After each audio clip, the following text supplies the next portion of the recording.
He kōna I purangi tēnei nā te reo irirangi o Aotearoa.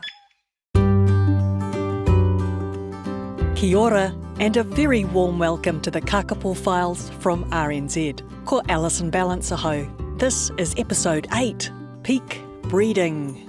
The Kākāpō Files is a deep dive into New Zealand's kakapo, the night parrot. It's about the bird and about the amazing conservation program that has rescued this species from the very brink of extinction.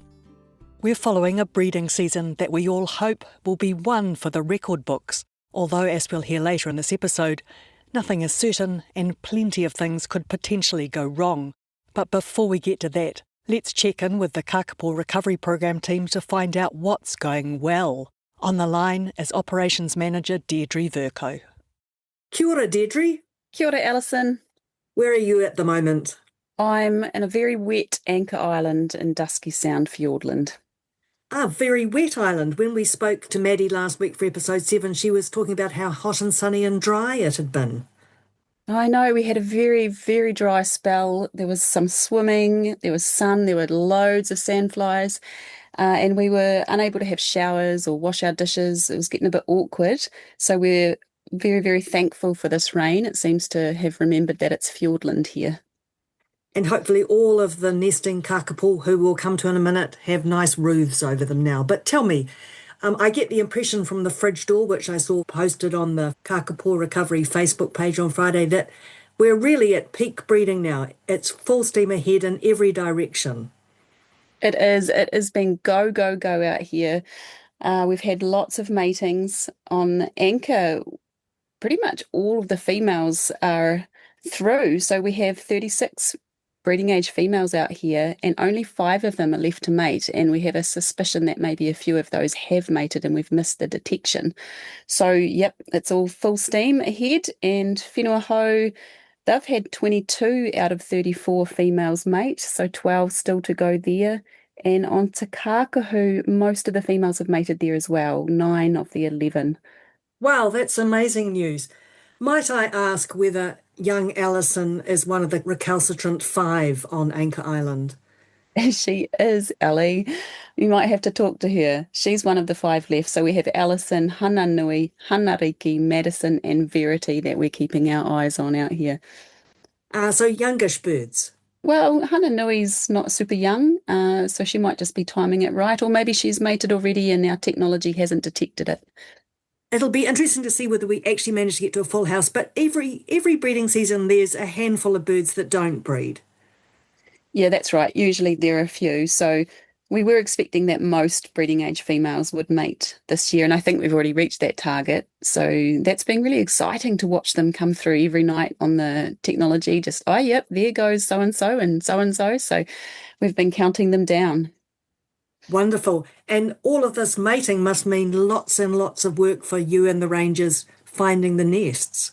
We have had 2 very busy weeks of nest finding.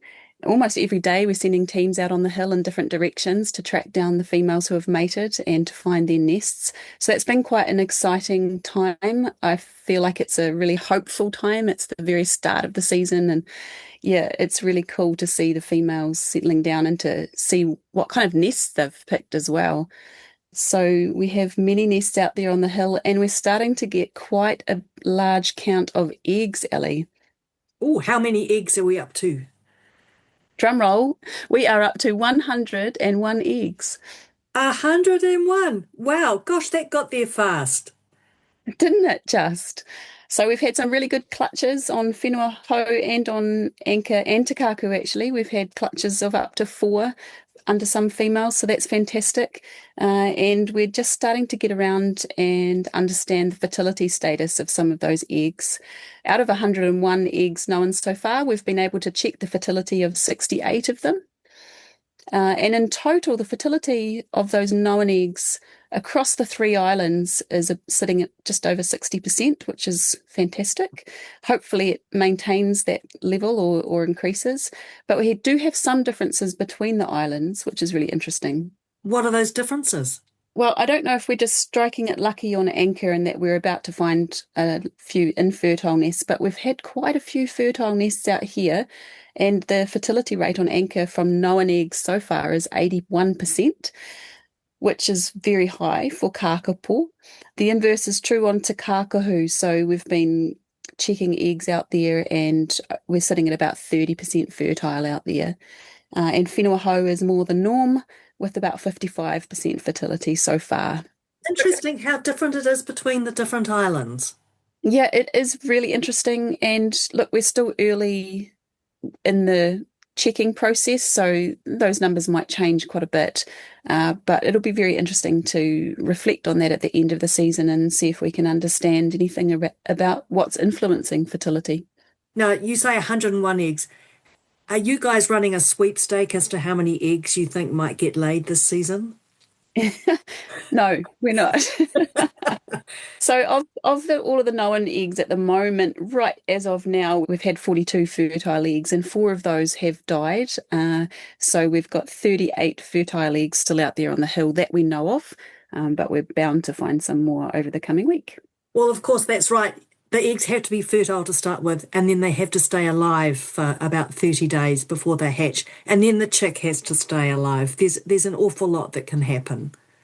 Yes, I really do feel that we're still at the very start. There is a lot of water to go under the bridge yet, and it can be a long season. You're right, eggs, the hatching process, the young chicks, and then, when they start fledging as well, right up until they're about a year old, you can lose them through various means. So that's kind of why I like the start of the season, because it's just, they're full of potential and full of hope, and it's great to see these numbers come through. But as the season carries on, we'll get to see the true reality of what success will be this year.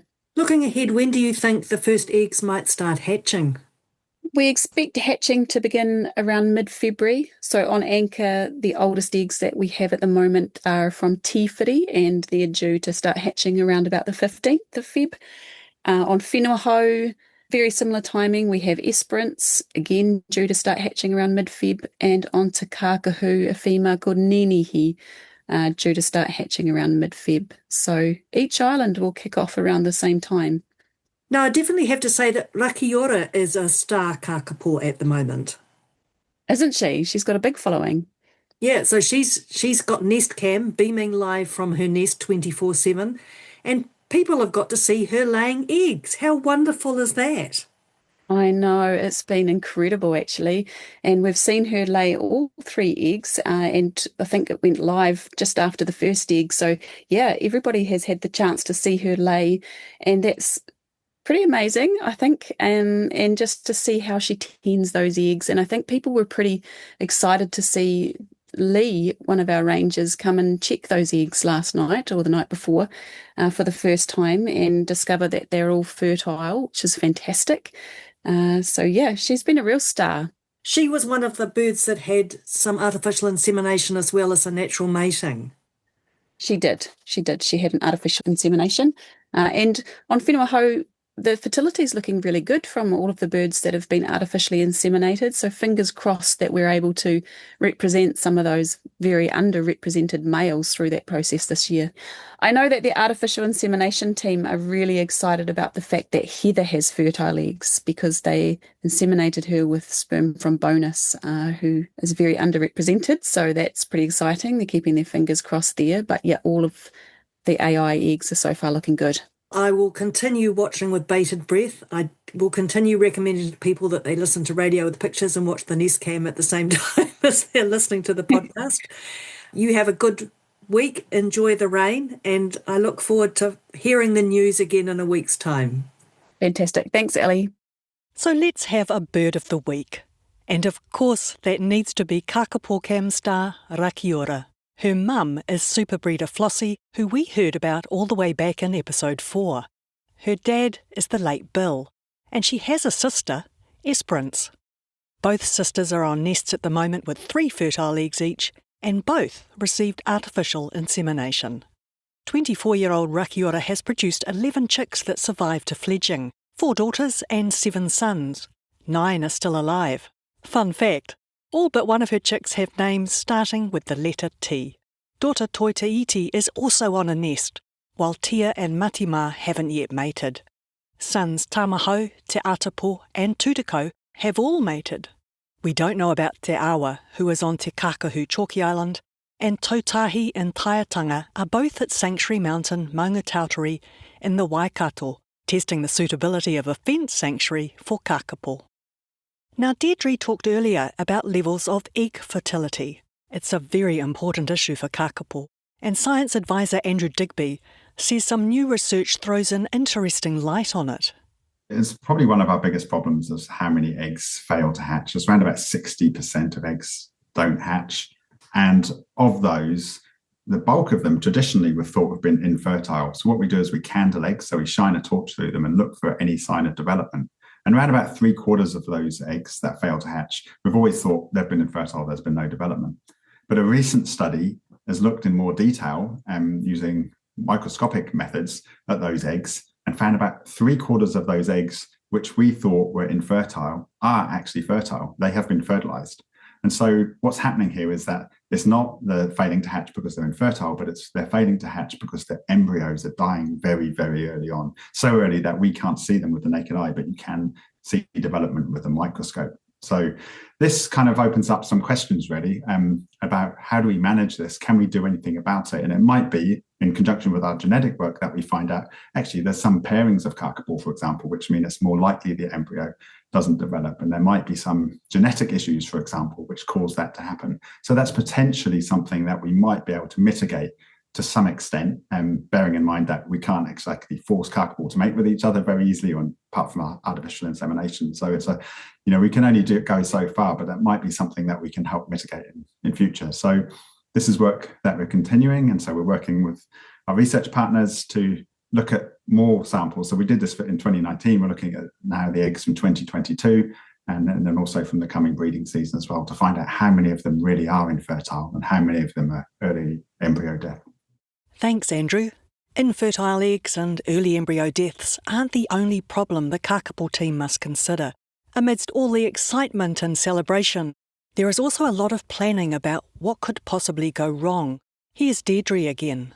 The biggest problem that really stands out for me in previous years has been a disease risk that we've had with aspergillosis, a fungal pneumonia that hit us hard in 2019, and we had quite a few females succumb to that disease. And we ended up having to send around 50 Kākāpō onto the mainland for CT scans, as it was the only way we could determine if they had aspergillosis. And 21 of them did have it, and 9 of them died. So that was a pretty significant event. It took us about 9 months to manage that, actually. So that stands out as one real problem we've had in the past. Another problem that we have in many years is the fruit not ripening, the rimu fruit triggering the females to breed and then all falling off the trees before it turns into a plump, healthy red fruit. And leaving the females with no option of food to raise their chicks on. And so that's required hand rearing in the past. And then some other problems we've had very wet years. We've had a particular bad wet year on Anchor Island where we had a few flooding events with flash floods running through nests, etc.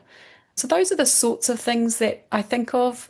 This coming year, I guess the big cloud hanging over in my mind is highly pathogenic avian influenza, or HPAI, which is kind of knocking on the shores of New Zealand. It's out there, and around the world we've seen some pretty drastic effects of that. So we're told it's only a matter of time before it does actually arrive in New Zealand, with most likely migrating seabirds. So we're on the lookout for that, and we have a plan to enact if it turns up. But of course, I'm just desperately hoping it holds off for at least another year so that we can have a successful breeding season.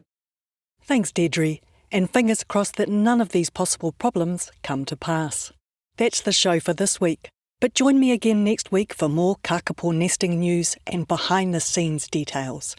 The Kākāpō Files is produced by RNZ in collaboration with the New Zealand Department of Conservation's Kākāpō Recovery Programme. A special thanks this week to Deidre Vercoe and Andrew Digby. This episode was produced by me, Alison Ballance, with help from RNZ's Claire Kincannon and Brianna Uritage-Gregg. Sound engineer was William Saunders. If you have questions, please email them to kākāpō@rnz.co.nz. and we'll do our very best to find answers. You can find the Kākāpō Files online at rnz.co.nz or wherever you listen to podcasts. If you're enjoying the show, please share it with a friend. And don't forget that for pictures with your audio, why not watch Rakiura on Kākāpō Cam while you're listening? I'll catch you next time. But for now, many thanks for listening. Mā te wā.